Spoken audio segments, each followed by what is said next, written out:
Hello dear students, आशा करता हूँ आप घर पर स्वस्थ होंगे व अपनी पढ़ाई का कार्य सुचारू रूप से कर रहे होंगे। बेटा, आज हम जो मेन टॉपिक लेके आए हैं आपके लिए, जिन बच्चों ने 10th क्लास पास की है वो लगभग विचलित रहते हैं कि आगे मैं कौन सी स्ट्रीम लूँ या सब्जेक्ट कौन सा लूँ जिससे मैं आगे कामयाब हो सकूँ। देखिएगा प्यारे बच्चों, 10वीं क्लास के बाद आपकी जो लाइफ है वो आगे किस रूटीन में दौड़ेगी वो आपके ऊपर डिपेंड करता है कि आप कौन से सब्जेक्ट लोगे। आगे अपने भविष्य के बारे में सोच के कि मैं ये सब्जेक्ट लूँ ताकि मैं जल्दी कामयाब हो सकूँ, तो उससे संबंधित बातें लेकर मैं आज आपके सामने हाजिर हुआ हूँ। तो जो हमारा टॉपिक है कि 10th क्लास में कई बच्चों ने अभी जो रिजल्ट आया आपका उसमें 100% भी मार्क्स प्राप्त किए, 99% भी मार्क्स प्राप्त किए, 98 भी, और इसी तरह क्रम में हम जाएंगे। एक बच्चे ने शायद 55 या फिर इससे कम अंक भी प्राप्त किए, पास मार्किंग। अब कई बच्चे अपने रिजल्ट को जानकर अति उत्साहित हुए कि मैंने इतने नंबर प्राप्त कर लिए और अब मैं आगे पता नहीं क्या करूँगा। लेकिन हम जो ग्रामीण अंचल में हमारे जो स्टूडेंट्स आगे बढ़ते हैं वो कई बार डिसाइड नहीं कर पाते कि मुझे कौन सी स्ट्रीम लेनी चाहिए, या फिर जिन बंदों से वो डिस्कशन करते हैं कि मैं आगे क्या सब्जेक्ट लूँ, वो हर इंसान अपने हिसाब से उसको गाइडलाइन देगा कि भाई तू ये कर ले या ये सब्जेक्ट ले ले और आगे ये हो जाएगा। अब देखिएगा, जिस टाइम हमने 10th क्लास पास की थी उस समय पॉलिटेक्निकल का डिप्लोमा, उसके लिए एक इंट्रेंस टेस्ट होता था और उसको पास करके बच्चे आगे पॉलिटेक्निकल करके जल्दी कामयाब हो जाते थे। लेकिन हम जब पास करके निकले, यानी जिस टाइम मैंने ग्रेजुएशन की उस समय हमारे साथ के जो दोस्त थे वो तो सेट हो गए अच्छी तरह, लेकिन उसके बाद जिन्होंने पॉलिटेक्निकल की वो बच्चे ज़्यादा कामयाब नहीं हो सके। तो समय के अकॉर्डिंग हर जो आप डिसाइड करोगे, टारगेट लेके बढ़ोगे, तो आप आगे का ये सोच के कि मैं इस फील्ड में जाऊं ताकि मैं जल्दी कामयाब हो जाऊं, ये आपको निर्धारित करना पड़ेगा। ये आपको अच्छे इंसानों से या अच्छे टीचर्स से डिस्कशन करके फिर अपना जो सब्जेक्ट है वो चूज करना पड़ेगा। रही बात, मान लीजिए 3 स्ट्रीम है आपकी 10th क्लास करने के बाद में, एक तो नॉन मेडिकल, एक मेडिकल, मेनली 4 है बेटा, एक कॉमर्स भी आएगा और एक आर्ट। चारों जो स्ट्रीम है आपकी उसका अलग अलग अपना इंपॉर्टेंस है। जैसे हम नॉन मेडिकल को लें तो नॉन मेडिकल में जो बच्चे इस स्ट्रीम को चूज करेंगे, सिलेक्ट करेंगे, तो उनको जो सब्जेक्ट लेने पड़ेंगे, मेनली जो सब्जेक्ट हैं वो मैथ, फिजिक्स, केमिस्ट्री, हाँ जी, और 2 आपके जो सब्जेक्ट हैं जैसे इंग्लिश मेन सब्जेक्ट है, उसके बाद में एक ऑप्शनल सब्जेक्ट है हिंदी। हरियाणा बोर्ड के बच्चे जो हैं वो हिंदी या फिर होम साइंस ले सकते हैं। सीबीएसई बोर्ड के जो बच्चे हैं इसकी जगह म्यूजिक भी ले सकते हैं, उनको ज़्यादा ऑप्शनल है इसके जगह पे। उसके बाद जो हम बात करें मेडिकल की, मेडिकल में मैथ की जगह जो सब्जेक्ट है वो बायो आ जाएगा। उसके बाद जो फिजिक्स है वो सेम रहेगा, केमिस्ट्री भी सेम रहेगा, इंग्लिश जो सब्जेक्ट है, और हिंदी की जगह जैसा मैंने आपको बताया होम साइंस भी ले सकता है। जो सीबीएसई बोर्ड के बच्चे वो म्यूजिक भी ले सकते हैं, फाइन आर्ट भी वहाँ पे ऑप्शनल है। उसके बाद बात करते हैं कॉमर्स की। कॉमर्स में जो सब्जेक्ट होते हैं आपके बिजनेस, अकाउंटेंसी,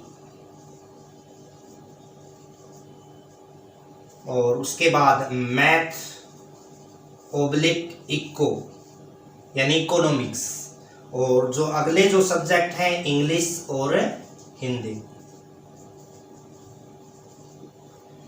उसके बाद आर्ट में काफ़ी सब्जेक्ट हैं, आपका जिस सब्जेक्ट में इंटरेस्ट है वो सब्जेक्ट आप उठा सकते हो। जैसे मेनली 3 सब्जेक्ट लेने पड़ते हैं, हिस्ट्री, साइंस, पॉलिटिकल साइंस जिसको बोलते हैं हम, पब्लिक एडमिनिस्ट्रेशन भी ले सकते हैं आप, ज्योग्राफी भी ले सकते हैं आप। यहाँ आपके पास एक ऑप्शन मैथ भी है, उसके अलावा हिंदी, इंग्लिश। इन सब्जेक्टों का काफ़ी भंडार आपके पास, फाइन आर्ट, होम साइंस और हिंदी इंग्लिश आपके अलग से 2 मेन सब्जेक्ट रहेंगे, बाकी आपको 3 सब्जेक्ट चूज करने पड़ेंगे। तो बेटा बात आती है कि हमने सब्जेक्ट के बारे में जानकारी प्राप्त कर ली, भाई हम क्या लें कि आगे क्या हासिल हो। कई बच्चे जिन्होंने अच्छे अंक प्राप्त किए हैं तो जाहिर सी बात उनको अच्छे सपने भी आएंगे, और अच्छे सपनों में वो अपने दिमाग में सोचते हैं कि मैं ये करूँगा, भाई ये सब्जेक्ट लेके आगे इस तरह बढ़ूँगा। कई बच्चे अच्छे अंक प्राप्त करके भी अपने आप को ये हीन महसूस करते हैं कि मैं ये सब्जेक्ट नहीं चला पाऊँगा।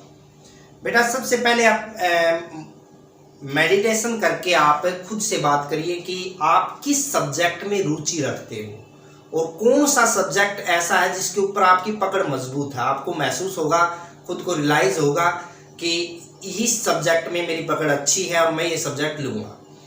अब देखिएगा, मान लीजिए हर फील्ड में अपने अपने एक, जैसे नॉन मेडिकल से पास आउट करके जो बच्चा निकलेगा +2 करने के बाद, वो या तो बीएससी कर सकता है या फिर बीएससी के अलावा जो टेस्ट होते हैं जैसे बैंकिंग के टेस्ट हैं। अब तीनों से, चाहे आप नॉन मेडिकल से +2 करते हो तो आपके पास एक आसान तरीका है कि +2 के बाद आप टेस्ट दे सकते हो 12th के बाद।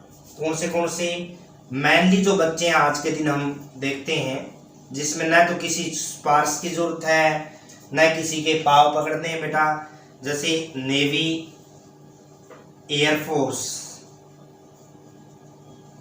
और उसके बाद एनडीए।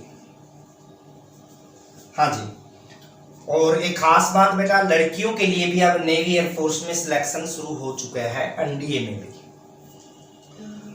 अब देखिएगा बेटा, 12th के बाद ये एक शॉर्ट टर्म सक्सेस प्राप्त करने का एक प्रक्रिया है। मान लीजिए आप जल्दी कामयाब होना चाहते हो तो आप ये चूज कर सकते हो। यदि आप मेडिकल से आगे बढ़ते हो +2 के बाद में तो आपके पास टारगेट है आप बीडीएस करिए, या फिर एक डिप्लोमा होता है मेडिकल का, लैब के कई डिप्लोमे हैं, काफ़ी डिप्लोमे ऐसे हैं जो +2 के बाद मेडिकल से आपने यदि की है तो वो कर सकते हो। उसके बाद आप एमबीबीएस का टेस्ट भी दे सकते हो। यहाँ +2 के बाद में AIEEE या IIT में भी जा सकते हो आप।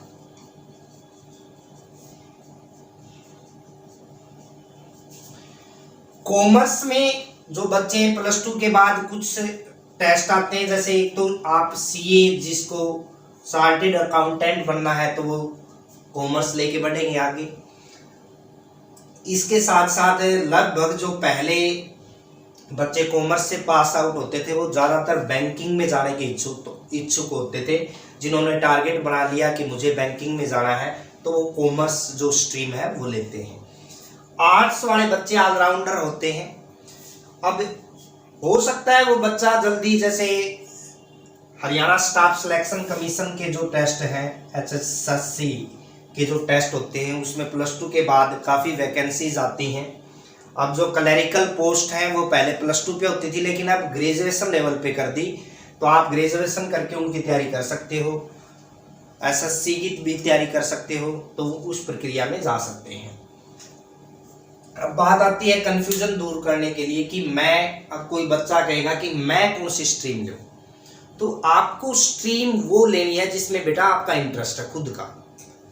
समझ में आई बात है। अब मान लीजिए किसी बच्चे का टारगेट है कि उसे IAS क्लियर करना है, IAS का एग्जाम क्लियर करना है, तो उसके लिए वो क्या करेगा, वो सोचेगा कि मैं सब्जेक्ट कौन से लूँ।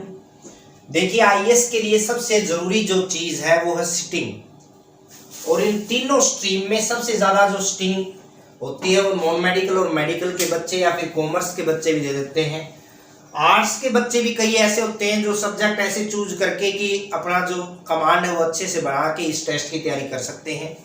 लेकिन जो पिछले मेरे कई स्टूडेंट हैं जिन्होंने आईएएस का एग्जाम दिया है, उनसे डिस्कशन के बाद जो मेरी राय है वो ये है कि या तो आप मेडिकल या नॉन मेडिकल लेके +2 तक, उसके बाद जिन सब्जेक्ट में आपकी पकड़ है आर्ट्स में जा सकते हो आप, या फिर नॉन मेडिकल के सब्जेक्ट भी 2 सब्जेक्ट लेने होते हैं वो लेके आप आगे बढ़ सकते हो।